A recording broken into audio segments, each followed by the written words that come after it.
कपीत्यजम्बूफलचारुभक्षिणम् उमाश्रुतं शोकविनाशकारकम् नमामि विघ्नेश्वरपादपङ्कजम् वर्णानामर्थसंहारं रसानां छन्दसामपि मङ्गलानां च करितारु वन्दे वाणीविनायकम् वक्रतुण्ड महाकाय सूर्यकोटिसम्प्रभ निर्विघ्न कुरु मे देव सर्वकार्येषु सर्वदा। ॐ मंगलभवने अमंगलहारी मंगलभवन अमंगलहारी उमाशहित जेहि जपत पुरारी उमाशहित जेहि जपत पुरारी। ओम नमो नारायण ओम नमो नारायण ओम नमो नारायण ओम नमो नारायण।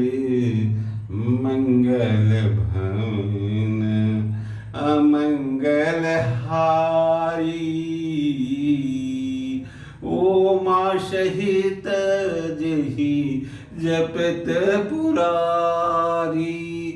ओम नमो नारायण ओम नमो नारायण ओम नमो नारायण ओम नमो नारायण।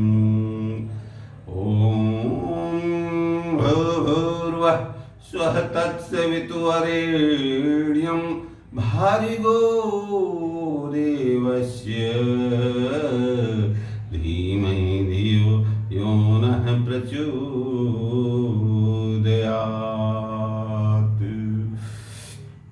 ॐ नमः शिवाय ॐ नमः शिवाय ॐ नमः शिवाय ॐ नमः शिवाय ॐ नमः शिवाय ॐ नमः शिवाय ॐ नमः शिवाय ॐ नमः शिवाय ॐ नमः शिवाय ॐ नमः शिवाय।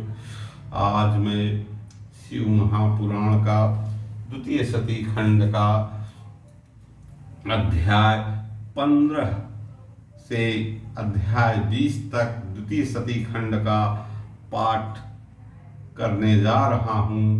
मैं अपने सभी शिव भक्तगणों से प्रार्थना करता हूँ कि उसमें जो कुछ भी त्रुटि होगी उसके लिए मुझे क्षमा करने की कृपा करें। मैं अक्षरशः हर दिन प्रतिदिन मैं 5 अध्याय का पाठ शिव महापुराण का करता हूँ। आप लोग जो भी भक्तगण सुनना चाहें वह सुन सकते हैं। शिव पुराण में यह लिखा हुआ है कि पढ़ने वाले से ज्यादा फल हे शिव भक्तजनों सुनने वाले को होता है। अगर आप सुनते हैं तो आप अपने जीवन को धन्य बना सकते हैं। इन्हीं शब्दों के साथ मैं अध्याय 15 सती की शिव आराधना। सती ने भगवान भोले का इतनी घोर तपस्या की कि पूरा ब्रह्मांड चिंतित हो गया। सब लोग जाकर भोले बाबा से प्रार्थना करने लगे कि हे प्रभु सती को दर्शन दें, सती के कष्टों को दूर करें, सारे देवी देवतागण सब कैलाश पर्वत पे जाके आराधना कर रहे हैं, उसी का वृत्तांत इस अध्याय में है। ब्रह्मा जी बोले, एक समय जब वही संसार की सारभूत सती अपने पिता दक्ष की गोद में बैठी थी, तो मैंने तुम्हारे साथ जाकर उसे देखा और उसके पिता ने मुझको और तुमको भी प्रणाम किया, और लोक रीत के अनुसार उसने भी हमें भक्ति से प्रणाम किया। सती को देख हम दोनों नम्र हो उसके पिता के दिए हुए आसन पर बैठे और सती से बोले कि हे सती, जो तुम्हें चाहते हैं और जिन्हें तुम चाहती हो, क्या ऐसे जगदीश्वर की तुम पत्नी बनोगी? ऐसा कह दक्ष की पूजा को स्वीकार कर हम दोनों अपने स्थान को चले गए।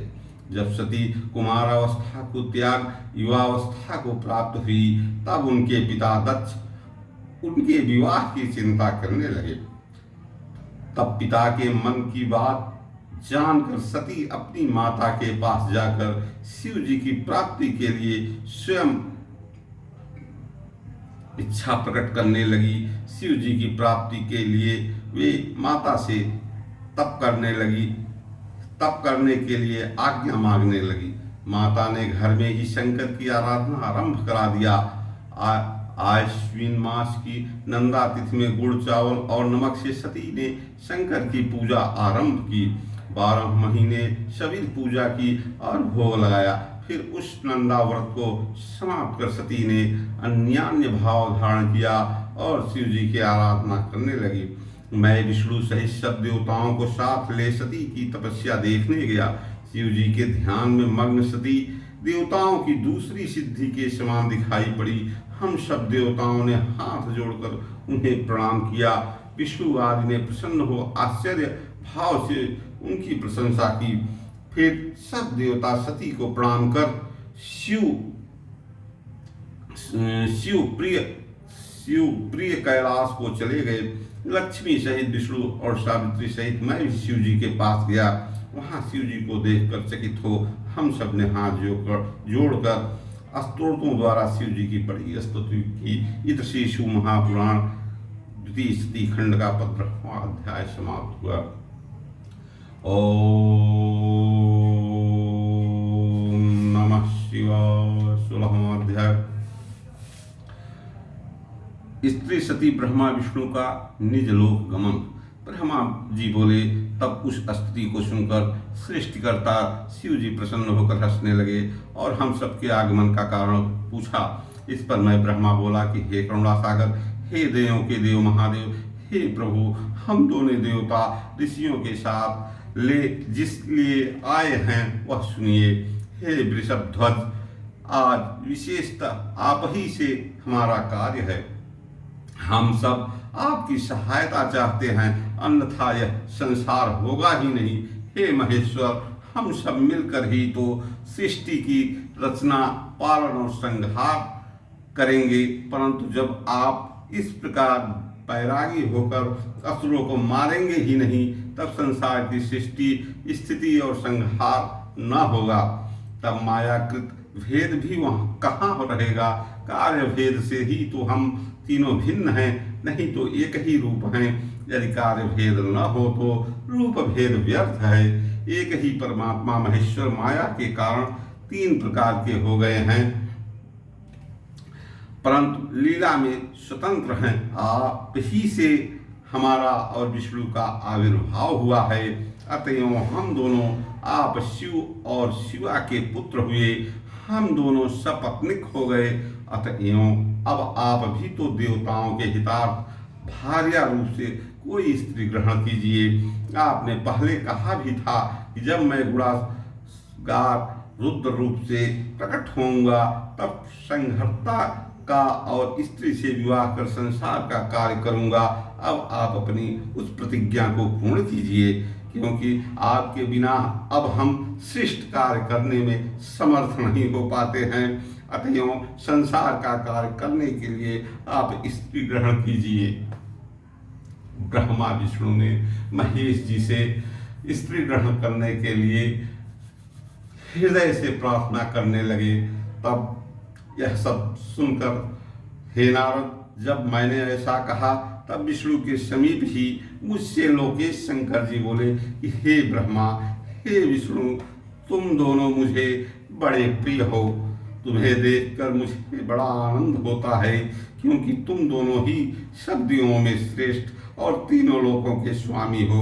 तुम्हारा यह लोकपरायण कथन बड़े ही महत्व का है, परंतु देव श्रेष्ठ मुझे विवाह करना उचित नहीं प्रतीत होता, क्योंकि मैं तपस्वी, विरक्त और एक प्रसिद्ध योगी हो गया हूँ। मुझ और भूत को स्त्री से क्या प्रयोजन? मुझे तो केवल योग में ही आनंद आता है। काम की इच्छा तो ज्ञानी करते हैं, विवाह लोक बंधन है, मेरी उसमें कुछ भी रुचि नहीं है। परंतु आपके कथनानुसार संसार का कल्याण करता ही रहूंगा। मैं तुम्हारे सार गर्भित वचनों को सर्वदा मानता रहूंगा, और यदि हठ करोगे तो भक्तों के अधीन होने के नाते विवाह भी कर लूंगा, जिससे कि तुम्हारे विचार से मेरा यह आवश्यक कर्तव्य भी पूर्ण हो जावे। परंतु पहले तो आप उस काम रूपिणी योगिनी को तो उपदेश कीजिए, जो कि विवाह पूर्वक मेरे तेज को संवरण कर सके। जब मैं योगी हूँ तब वह योगिनी हो जाए, और जब मैं कामासक्त हूँ तब वह कामनी बन जाए। वह मेरी विघ्न करने वाली न हो, अन्यथा मेरा भविष्य चौपट हो जाएगा। ब्रह्मा, विष्णु और महाभाग शंकर शिव के ही अंग हैं, अतएव हमें उन्हीं का चिंतन करना चाहिए। हे ब्रह्मा, मैं उन्हीं ब्रह्मा के चिंतन में अविवाहित रहता हूँ। पहले मेरा अनुसरण कर स्त्री को आप ऐसा उपदेश करें कि वह मेरे वचनों की विश्वासनी होगी या नहीं। यदि उसे मेरे वचनों में विश्वास न होगा तो मैं उसे त्याग दूंगा। ब्रह्मा जी कहते हैं कि जब शंकर जी ने मुझसे ऐसा कहा, तब मैंने और विष्णु ने प्रसन्न हो हंसकर बड़ी नम्रता से उनसे कहा कि हे नाथ, हे महेश, आपके योग्य स्त्री हम बतलाते हैं। जिस लक्ष्मी ने पहले 2 स्वरूप धारण किए थे, वही अब तीसरे भिन्न रूप में उमा नाम से प्रकट हुई हैं। लक्ष्मी और सरस्वती ने तो अपना पति बना लिया, परंतु उमा अभी किसी की स्त्री नहीं हुई है। अभी वह दक्ष की कन्या हुई हैं, सती उनका नाम है। वही सब प्रकार से आपकी हितकारिणी होंगी। वही महातेजस्विनी सती आपको अपना पति बनाने के लिए दृढ़ व्रती होकर तप कर रही हैं। हे महेश्वर, आप उस पर कृपा कर उसे वर देने जाइए और इच्छित वर देकर उससे विवाह कर लीजिए। शंकर जी, मेरी, विष्णु और सब देवताओं की यही इच्छा है, उसे पूर्ण कीजिए नाथ। हम आपके उस उत्सव को शीघ्र देखना चाहते हैं। शिव जी से ऐसा कहकर मैंने अच्युत भगवान से कहा, हे केशव, मेरे कहने से जो बच गया हो, अब उसे आप इन भक्तवत्सल शिव जी से कह दीजिए। विष्णु जी ने भी सती से विवाह करने के लिए शिव जी से अनुरोध किया। अब भक्तवत्सल सुविज्ञानी शंकर जी ने तथास्तु अर्थात ऐसा ही हो कर हम सबको विदा किया, और हम सब अपने लोक को चले गए। इस शिशु महापुराण द्वितीय सती खंड का 16वां अध्याय समाप्त हुआ। ओम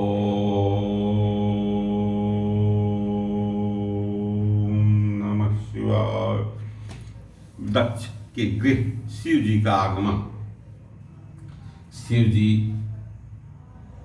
दक्ष के घर जाते हैं। दक्ष से क्या वार्तालाप होती है, यह सब 16वां अध्याय में है।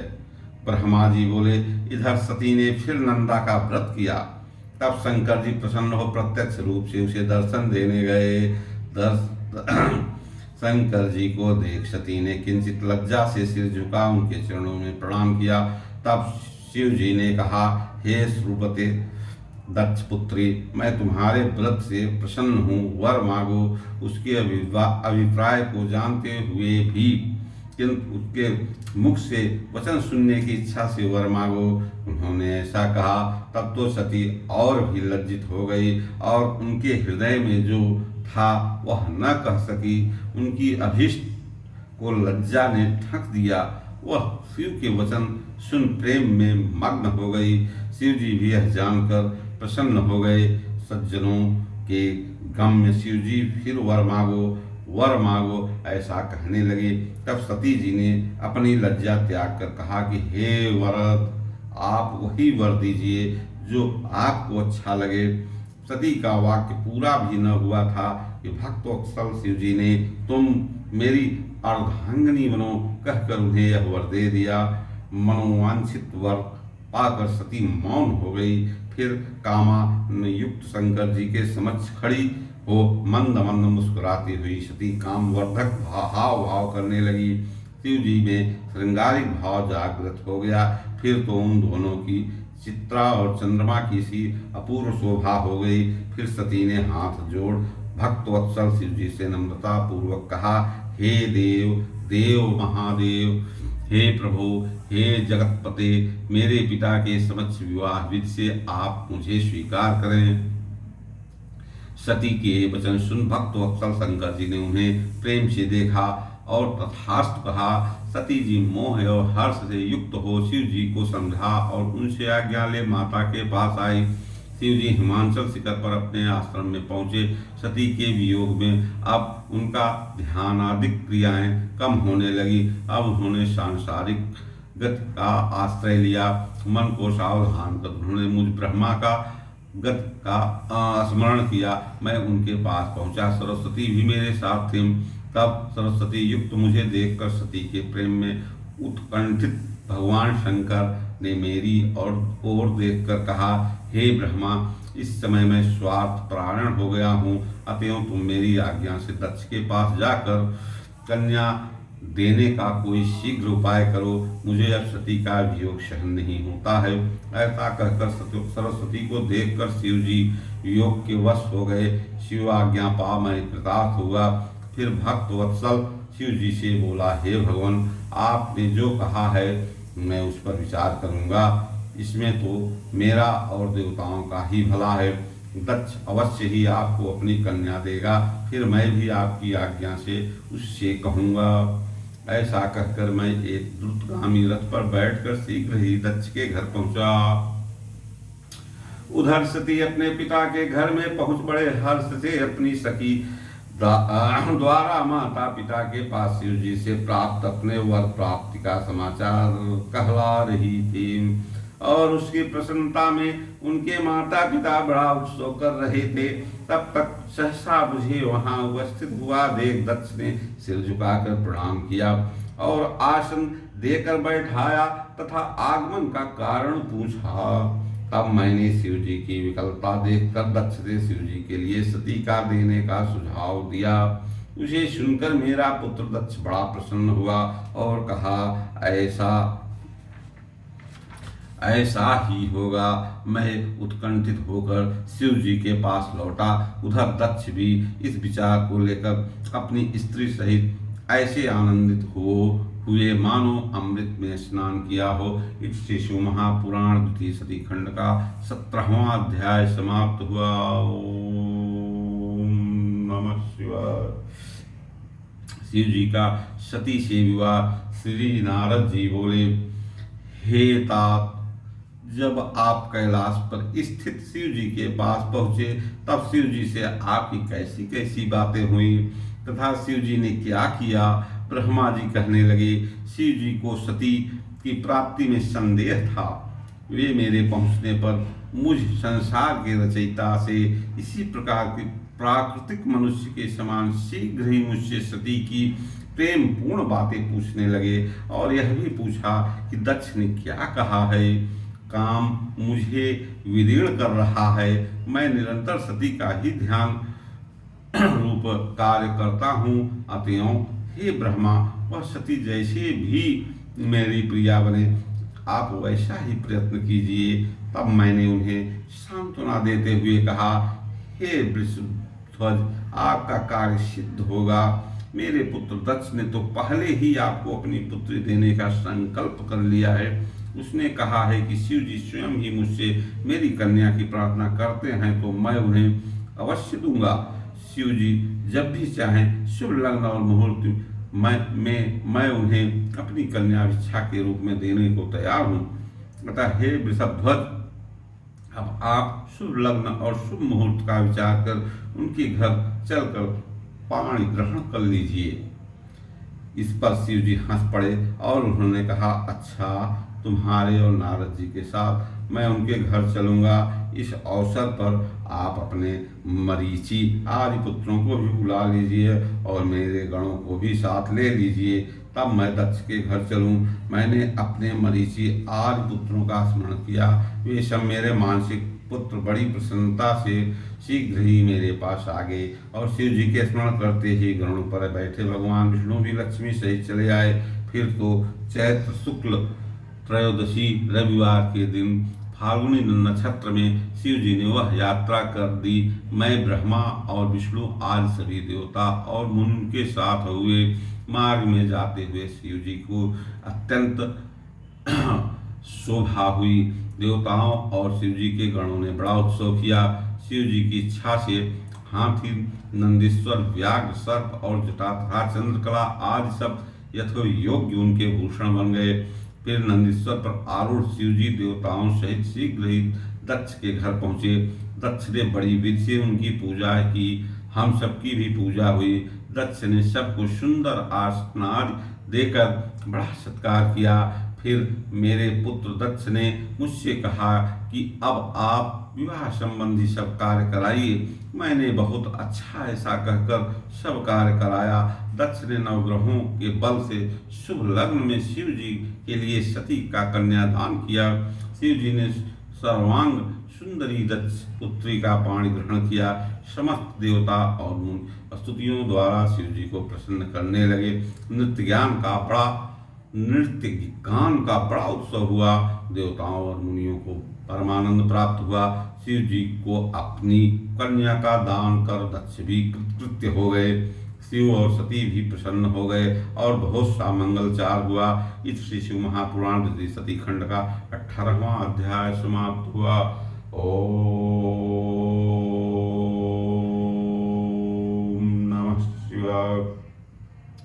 ब्रह्मा जी पर शिव जी का कोप। ब्रह्मा जी बोले, कन्यादान के पश्चात दक्ष ने शिव के लिए बहुत दहेज दिया। जब कन्यादान हो गया तो हर पिता अपनी पुत्री को अपने सामर्थ्य के अनुसार सब कुछ देना चाहता है। वैसे ही दक्ष ने अपनी कन्या को बहुत सारे उपहार दिए। ब्राह्मणों को भी बहुत सा दान दिया।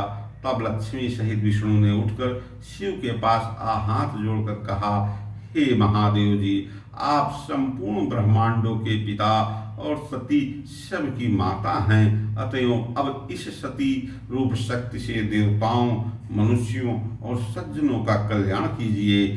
तब शिव जी ने हंसकर कहा, एवं मस्त। यह सुनकर विष्णु जी अपने स्थान को चले गए।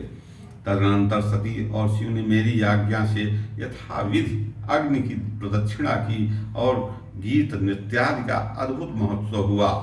शिव की माया ने देवताओं, मनुष्यों और राक्षसों सहित सारे विश्व को मोहित कर दिया।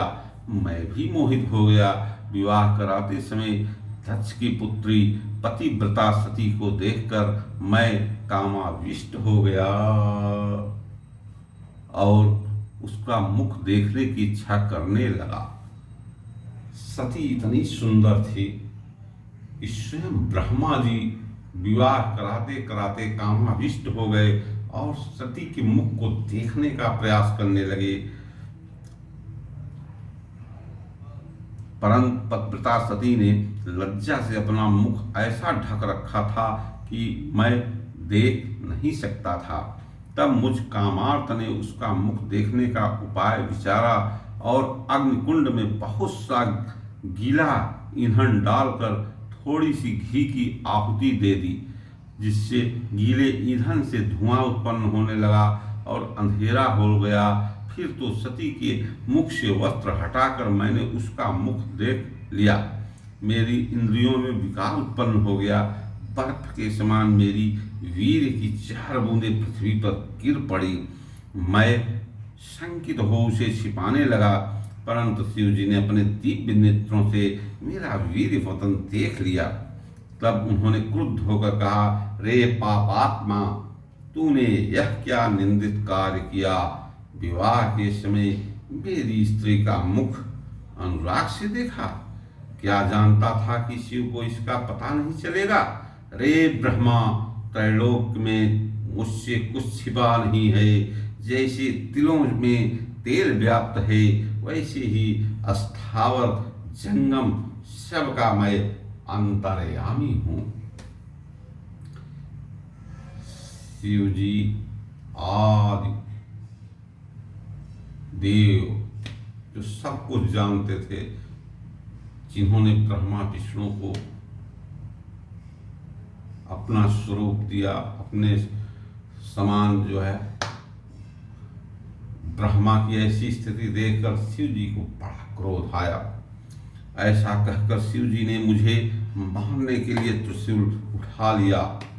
मरीचि आदि मेरे मानस पुत्र हाहाकार करने लगे। भयभीत देवता शंकर जी की स्तुति करने लगे। तक्ष ने भी सामने जा हाथ उठाकर शिव जी को शीघ्र ही रोका।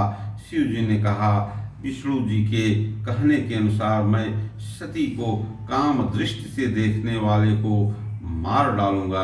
ब्रह्मा ने आशा भरे नेत्रों से सती को क्यों देखा, इसका वीरपात भी हो गया, अतएव मैं इस अपराधी का वध करूंगा। शिव जी के ऐसा कहते ही सारे देवता कांप उठे। उसी क्षण विष्णु जी ने आकर क्रोधान्वित शिव जी की बड़ी स्तुति की। दृढ़वती शंकर ने कहा, हे विष्णु, तुम मुझे प्राणों से भी प्रिय हो, मुझे हटाओ नहीं, इस दुष्ट को मारने दो। यह ब्रह्मा बड़ा दुष्ट है, मैं इस महापापी को मारूंगा। अब सृष्टि को मैं स्वयं ही रचूंगा अथवा अपने तेज से दूसरा ब्रह्मा बना लूंगा। इस पर विष्णु जी ने मुस्कुराते हुए कहा, इस प्रतिज्ञा दूसरे के लिए होती है, अपने लिए नहीं। आप विचार कीजिए, यहाँ प्रतिज्ञा पूर्ण करने की बात नहीं है। हम तीनों देवता आप ही के स्वरूप हैं। शिव जी ने कहा, नहीं, यह ब्रह्मा प्रत्यक्ष भिन्न है। विष्णु जी ने कहा, नहीं, न तो ब्रह्मा आपसे भिन्न है और न मैं है, परंतु इसी बहाने सबको सुनाना चाहते हैं। इससे क्या होगा? क्या हम तीनों देवताओं में कुछ अंतर पड़ सकता है? कदापि नहीं। आप शिव ही अनंत और सर्वरूप हैं, जिसमें नित्य और दीर्घादि का कुछ विश्लेषण नहीं है। विष्णु जी के इस प्रकार बहुत कहने पर शिव जी ने मुझे नहीं मारा और वे महादेव फिर प्रसन्न हो गए। ये श्री शिव महापुराण द्वितीय स्कंद खंड का 19वां अध्याय समाप्त। ओम नमः शिवाय। 20वां अध्याय ब्रह्मा जी की विरूपता का वर्णन। नारद जी ने पूछा, हे ब्रह्मा, हे विधे, हे महाभाग, फिर इसके आगे क्या हुआ? समस्त पापों का नाशक शिव सती का समस्त दिव्य चरित्र मुझे सुनाने की कृपा कीजिए। ब्रह्मा जी बोले, हे नारद, जब शिव जी ने मेरा वध नहीं किया तो सब देवता प्रसन्न हो गए, जय जय करते हुए शंकर जी की स्तुति करने लगी। मैंने भी अनेकों स्त्रोतों से उनकी स्तुति की। तब भगवान शंकर ने प्रसन्न हो सबके सामने ही मुझसे कहा, हे तात ब्रह्मा, अब निर्भय हो जाओ और मेरी आज्ञा से अपना मस्तक स्पर्श करो। मैंने अपना मस्तक छूकर उन्हें प्रणाम किया। शिव जी मेरा मस्तक पर जा बैठे।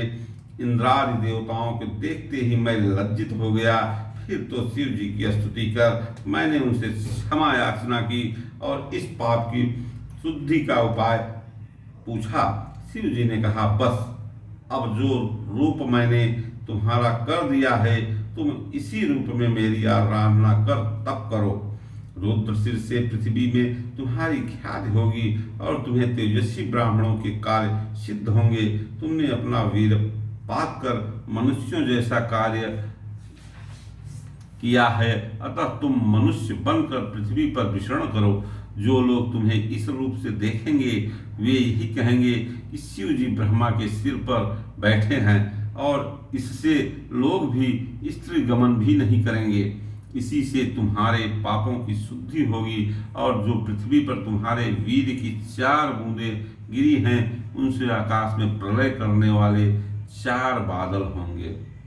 पहला संवर्त, दूसरा आवर्तक, तीसरा पुष्कर और चौथा द्रोण। ऋषियों के देखते ही वे मेघ बन गए। तब भगवान शंकर और देवी सती दोनों शांत हो गए। फिर शंकर जी की आज्ञा से मैंने उनका विवाह कार्य संपन्न कराया और देवताओं ने सती और शंकर जी पर फूलों की वर्षा की और बड़ा उत्सव हुआ। तब उन ईश्वर ने आदर पूर्वक मुझसे कहा, हे ब्रह्मा, तुमने विवाह कर्म उत्तम रूप से कराया है, इससे मैं प्रसन्न हो तुम्हें आचार्य की पदवी देता हूँ और बोलो दक्षिणा क्या दूं। मैंने विनम्र होकर कहा, हे देवेश, यदि आप मुझ पर प्रसन्न हैं तो मनुष्यों की पाप शुद्धि के लिए आप इस वेदी में इसी रूप में स्थापित रहिए। मैं इसी के समीप अपना आश्रम बनाकर तप करूंगा। शिव जी ने कहा, तथास्तु, ऐसा ही हो। लोक हितार्थ इस वेदी में सती देवी सहित वास करूंगा। पश्चात भगवान शंकर जी ने हाथ जोड़कर दक्ष से सती सहित जाने की आज्ञा मांगी। दक्ष ने बड़े उत्साह से अपनी पुत्री सती सहित श्री शंकर जी को विदा किया। शिव जी कैलाश धाम अपने आश्रम पर पहुंचे। वहां पहुंचकर उन्होंने सब ऋषियों सहित देवताओं को विदा किया। सब शिव जी को नमस्कार कर अपने स्थान पर चले गए। शिव जी प्रसन्न हो सती सहित हिमालय पर विहार करने लगे। हे मुने, स्वयं भूव मनु के समय होने वाले शिव विवाह का यह वर्णन मैंने तुम्हें सुनाया। जो पुरुष विवाह के समय अथवा यज्ञ के पूर्व ही अव्यग्र होकर शिव जी का पूजन कर इस आख्यान को सुनेंगे, उनके विवाहादिक सारे कर्म निर्विघ्न पूर्ण होंगे। कन्याएं इसे सुनकर सुख सौभाग्य से पूर्ण शील आचार गुणों से युक्त साध्वी तथा पुत्रवती होती हैं। इत से शिव महापुराण द्वितीय सती खंड का 20वां अध्याय समाप्त हुआ। ओम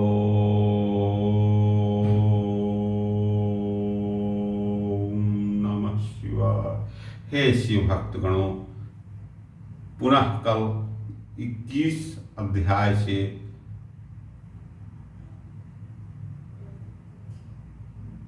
हे शिव भक्तगणों, कल पुनः मैं महाशिव पुराण द्वितीय सती खंड का 21 अध्याय से 25 अध्याय तक का पाठ करूंगा। आप लोग सुनने की कृपा करें। अगर आपको महाशिव पुराण का पाठ सुनने में तनिक भी लेस मात्र भी अच्छा लगे तो आप लाइक सब्सक्राइब करने की कृपा करें, जिससे यह शिव महापुराण का पाठ पूरे विश्व में प्रचारित हो सके, जिससे हम अपने महाशिव पुराण आराध्य देव का नाम पूरे विश्व में रोशन कर सके। जय महादेव, जय महादेव। हे देवों के देव महादेव। ओम नमः पार्वती पते, हर हर महादेव। ओम नमः पार्वती पते, हर हर महादेव। जय बालेश्वर महादेव, जय बालेश्वर महादेव। ओम जय भोलेनाथ, जय भोलेनाथ। ओम हर हर महादेव। ओम नमः शिवाय। नमः शिवाय। ओम नमः शिवाय। ओम नमः शिवाय। ओम नमः शिवाय। ओम नमः शिवाय। ओम नमः शिवाय। ओम नमः शिवाय। ओम नमः शिवाय।